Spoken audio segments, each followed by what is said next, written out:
बच्चे का जो सिलेक्शन हुआ है उनका काउंसलिंग डेट आ गया है 1 to 5 का। सुनिए मेरा बात को समझिए, 16 से 20 दिसंबर तक आपका काउंसलिंग डेट है और इसी डेट में आपको कंफर्म करना है काउंसलिंग का डॉक्यूमेंट लेकर। अब क्या क्या डॉक्यूमेंट लगेगा उसमें भी हम बात करेंगे, बट अपडेट को नोट कर लो। कैसे आप लोग तो फिर से एक नए अपडेट के साथ आ गए और सबसे पहले कोई अपडेट देता है तो आपको भरोसा भारत देता है, इस चैनल को सब्सक्राइब करके रखो। और जो आज हम आपको बताने वाले हैं बहुत महत्वपूर्ण बात है जो आप काफी टाइम से वेट कर रहे थे। आपको बता देना चाहते हैं कि जब सबसे पहले रिजल्ट आता है तो किस चीज का वेट करते हो कि हमारा काउंसलिंग डेट कब आएगा और कब हमारा ज्वाइनिंग होगा और किस स्कूल में हमारा ज्वाइनिंग होगा। तो आज जो चीज आपको बताने वाले हैं, ज्वाइनिंग लिस्ट बताएंगे कि कैसे कैसे आपको घर पे जाएगा। उसके पहले का प्रोसेस क्या होता है, जो वेरिफिकेशन में डॉक्यूमेंट लगता है उस चीज पे लेके चलेंगे और आपको डेट एक मेंशन कर देते हैं, क्योंकि आपको पता है कि 18,641 बच्चे का प्राइमरी स्कूल में सिलेक्शन हो चुका है और आपको जो बच्चे सिलेक्ट हो गए हैं वो सारे डॉक्यूमेंट क्राइटेरिया में लग गए हैं। अब क्या क्या डॉक्यूमेंट लगेगा उस पर भी बात करेंगे, बट आपको थोड़ा सा समझा देना चाहते हैं कि जो 2.0 में देखा गया था उसमें कई सारे बच्चे फर्जी ज्वाइन कर गए थे। इस बार आपको डॉक्यूमेंट इस तरीके से वेरीफाई किया जाएगा कि जो फर्जी डॉक्यूमेंट लगा के आप एग्जाम क्वालिफाई कर लिया है या स्कॉलरशिप बैठा के एग्जाम क्वालिफाई कर लिया, उस चीज को पहले ही आप हट जाओगे। और मैं आपको बता देना चाहता हूं कि अगर आप वैसे बच्चे हो तो आप वहां तक जाओ ही नहीं तो नीचे के जितने डॉक्यूमेंट है सारे आपको खत्म कर दिया जाएगा और कभी भी आप एग्जाम हॉल में नहीं बैठोगे। तो डायरेक्ट आपको लेके चलते हैं अपडेट पे।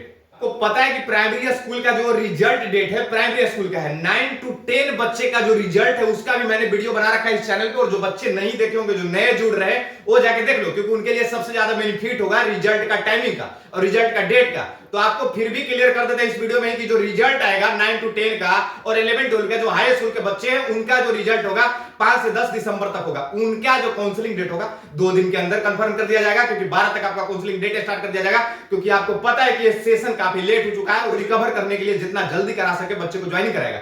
अब आपको लेकर चलते हैं कि आपको दिख रहा होगा जो प्राइमरी स्कूल का जो बच्चे सिलेक्शन हुआ है उनका काउंसलिंग डेट आ गया है 1 to 5 का। सुनिए मेरा बात को समझिए, 16 से 20 दिसंबर तक आपका काउंसलिंग डेट है और इसी डेट में आपको कंफर्म करना है काउंसलिंग का डॉक्यूमेंट लेकर। अब क्या क्या डॉक्यूमेंट लगेगा उसमें भी हम बात करेंगे, बट आप डेट को नोट कर लो। अगर आप नहीं समझ में आ रहा होगा, काफी सारे बच्चे होते हैं कि भूल भी जाते हैं, उनके दिमाग में ये चलता रहता है कि हमारा डॉक्यूमेंट नहीं लगा, तो आप कॉपी निकालो और कलम निकालो, नोट डाउन करना शुरू कर दो। जो आपका डेट है 16 तारीख से 20 दिसंबर तक आपका होगा इसका वेरिफिकेशन। और जब तक आपका वेरिफिकेशन काउंसलिंग डेट का नहीं आता था उस टाइम से आप घबराए हुए थे, लेकिन ये डेट आ गया और इसी डेट में आपको बता देना चाहते हैं कि जो प्राइमरी स्कूल का जो बच्चे का सिलेक्शन हुआ है इससे ज्यादा डेट नहीं जाएगा। अगर मान के चलो कि आप 20 तक अगर आप काउंसलिंग नहीं कराते हो तो फिर आपका नहीं होगा और आप यहां तक पहुंच के नीचे आ जाओगे और आपका बहुत ज्यादा आपके साथ गलत हो जाएगा। क्योंकि पता है कि जब आपकी रिजल्ट होता है तो आपकी पूरी परिवार जुड़ा हुआ होता है कि हमारा बच्चे का सिलेक्शन होगा तो हमारा परिवार चलेगा और उस परिवार को चलाने के लिए पूरा डॉक्यूमेंट को आपको पहले वेरीफाई करना पड़ेगा,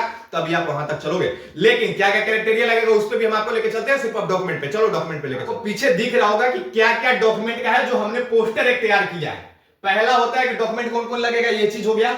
उसके एक चीज और आपको बता देना चाहते हैं, डोमिसाइल पे विधानसभा में बहुत सारे सवाल किए जा रहे हैं कि जो हमारे अदर स्टेट के बच्चे हैं वो बिहार स्टेट में उनका परसेंटेज क्यों नहीं दिया जा रहा है। चीजों को समझो। अब 25% अगर हम अदर स्टेट में अगर एग्जाम देने जाते हैं तो एग्जाम में हमें 25% के अंदर ही रखा जाता है और जो 25% के जो बाद परसेंटेज हो गया उसी स्टेट का बच्चे का रखा जाता है। लेकिन जो नीतीश कुमार को सपना आता है, जब भी लोकसभा चुनाव होता है उसके पहले उनका सपना आना शुरू हो जाता है कि हम प्रधानमंत्री बनेंगे और इस चीज को डोमिसाइल को खत्म नहीं कर रहे। लेकिन अभी काफी सारे बच्चे में आक्रोश है कि डोमिसाइल इस बार अगर नहीं खत्म होता है तो एग्जाम हॉल में बहुत तरह से गलत बिहेव करेंगे। और कौन करेगा? बच्चे करेगा। और उसके लिए रोड पे घूम रहेंगे काफी बच्चे। तो उस चीज से बचने के लिए आपको नीतीश कुमार समझना पड़ेगा कि जो हमारे बच्चे हमारे काफी टैलेंटेड है, हमें बहुत मेहनत करके वहां तक पहुंचता है, अदर स्टेट के परसेंटेज बेसिस पे रखा जाए, डोमिसाइल को हटाया जाए। इस चीज को हम भी बोल रहे हैं और काफी सारे बच्चे का मांग है। अगर बच्चे का आवाज आप तक नहीं जा रहा है तो हमारे माध्यम से आपको तक बता देना चाहते हैं और मेरी आवाज वहां तक पहुंचना चाहिए कि डोमिसाइल परसेंटेज को कम करना पड़ेगा। बिहार स्टेट में हाफ परसेंटेज में रखिए, ये बोला जाता है 15% 10% के अंदर आप रखिए। जो अदर स्टेट के बच्चे हमारे स्टेट में आए जॉब करे कोई दिक्कत नहीं है, लेकिन हमारे बच्चे उस परसेंटेज में नहीं आ रहे हैं, इस चीज को आपको समझना पड़ेगा।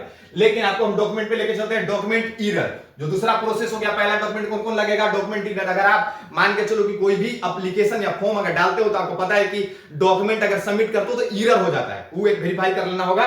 पहले, उसके बाद लड़के लड़कियां का जो नाम होता है, जो बाहर स्टेट के लोग होते हैं उसको कुमार पहले इसमें रखा गया है, क्योंकि आपको बता देना चाहते हैं कि जो बिहार स्टेट के जो बच्चे हैं उनके अंदर जो नाम के बाद है उनका टाइटल है, लेकिन अदर स्टेट के जो हमारे बच्चे हैं यूपी झारखंड जहां से भी जो आए हैं, झारखंड से जो लोग आए हैं, उनका पहले जो है उसका केएम लगा रखा है, नाम का भी स्पेस होगा, उस पे भी होगा बैंक स्टेटमेंट। आपको इस पे प्रॉपर एक वीडियो हम बनाए हैं, लेकिन आपको फिर से हम डॉक्यूमेंट क्राइटेरिया में इसलिए वीडियो बना रहे हैं कि जो नए बच्चे जुड़े उन तक ये चीज सारा चीज चल जाए। तो बैंक स्टेटमेंट है जो आपको बैंक स्टेटमेंट जाके लेके लाना होगा, और फोटो है जो आपको लेके जाना पड़ेगा 4। सीटेट का वो आपको बता देना चाहते हैं कि जो सीटेट का जो पेपर जनवरी में जो हुआ था, जो अभी ज्वाइनिंग हो रहा है, तो सीटेट का जो बच्चे जनवरी में जो क्वालिफाई हो उसका सीटेट का डॉक्यूमेंट लगाना पड़ेगा, और जो दिसंबर में जो सीटेट का अभी चल रहा है उसका डॉक्यूमेंट नहीं लगाना पड़ेगा, आपको जनवरी वाला लगाना पड़ेगा, ठीक है।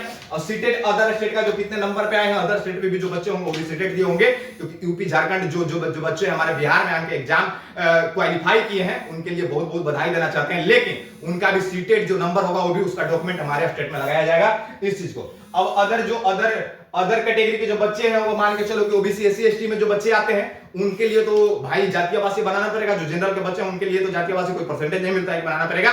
तो अदर स्टेट और स्टेट की बात कर रहा हूं, और अदर जो ओबीसी एससी एसटी में जो आते हैं कैटेगरी बाय कैटेगरी उनको भी डॉक्यूमेंट वो चीज को लगाना पड़ेगा, ठीक है। ये चीज कंफर्म हो गया। और क्या लगेगा, अदर स्टेट वाले जातीय आवासीय जो आपने अभी हम बताया है उसको लगाना, लेकिन एनसीएल इनकम जो होगा 60,000 को आपको बनाना पड़ेगा, उसके लिए ब्लॉक से जाना पड़ेगा, और ये सारा जो प्रोसेस होगा वो कहां जाएगा, ये डॉक्यूमेंट आप वेरीफाई भी कर लोगे, आपका डॉक्यूमेंट तैयार भी कर लोगे, लेकिन आपको लेके कहां जाना है इस चीज को आपको समझना पड़ेगा। तो आपको हर डिस्ट्रिक्ट में एक डीआरसीसी होता है, जब आप पढ़ाई करते हो तो वहां से एक स्टूडेंट क्रेडिट कार्ड 4 लाख रुपया का नीतीश कुमार ने प्रोवाइड किया था, स्कॉलरशिप बहुत सारा प्रोवाइड किया था, तो कहां से मिलता है, उसका रजिस्ट्रेशन कहां से होता है, आपको प्रोवाइड कहां से कराया जाता है, तो उसके हर जिला में एक डीआरसीसी बनाया गया है, तो डीआरसीसी में सारा डॉक्यूमेंट आपको लेके जाना पड़ेगा और वहीं से आपको सबमिट करना पड़ेगा, तो आपको काउंसलिंग कंफर्म हो जाएगा। उसके बाद आपकी ज्वाइनिंग लेटर हो जाएगी। ज्वाइनिंग लेटर कब आएगा, जब आप काउंसलिंग अपने डॉक्यूमेंट को लगा दिए हैं, अपने कॉलेज या स्कूल के अलॉट कर दिए हैं, तो उस स्कूल अलॉट करने के बाद आपको पहले वेरीफाई करेगा, अगर वहां पे आप फर्जी पकड़ा गए तो आपको निकाल दिया जाएगा। दूसरी बात, आपकी जो डॉक्यूमेंट सारा जो नीचे वाला डॉक्यूमेंट है सारा रद्द कर दिया जाएगा, आप किसी भी एग्जाम में आप बैठने के लिए नहीं रहोगे। अब एक चीज और बता देना चाहते हैं, जो बच्चे का सिलेक्शन नहीं हुआ है वो बच्चे भाई अभी से ही पढ़ना शुरू कर दो, क्योंकि अगर गैप लोगे तो 4.0 में भी आपका रिजल्ट नहीं होगा, और आप काफी सारे YouTube पे वीडियो देख रहे होगे तो सारा कंफ्यूज आपको कर रहे होगे कि ये पढ़ लो हमारा पैकेज इतने में मिल रहा है, ये पढ़ लोगे तो आपका रिजल्ट हो जाएगा। वो ऐसा कुछ भी नहीं है, आपको खाली भटकाने का कोशिश लोग कर रहे हैं, लेकिन आपको हम जो बता रहे हैं एनसीईआरटी एक बुक है, एनसीईआरटी से आप पढ़ोगे आपके रिजल्ट होगी, क्योंकि हमारे भी काफी सारे बच्चे का रिजल्ट हुआ है 3.0 में और 2.0 में भी हमारे बच्चे का रिजल्ट हुआ है, तो उसका गाइड करने वाला मैं ही था, पढ़ाने वाला मैं ही था, तो उसका रिजल्ट जो हुआ है एनसीईआरटी बुक से हुआ है, तो एनसीईआरटी से बेस्ट आपकी कोई भी बुक नहीं है, तो एनसीईआरटी आपको पढ़ना पड़ेगा। इसके बाद भी अगर आपके मन में कोई डाउट रह गया होगा तो कमेंट करना, एक और प्रॉपर आपके लिए वीडियो बना देंगे। Thank you so much.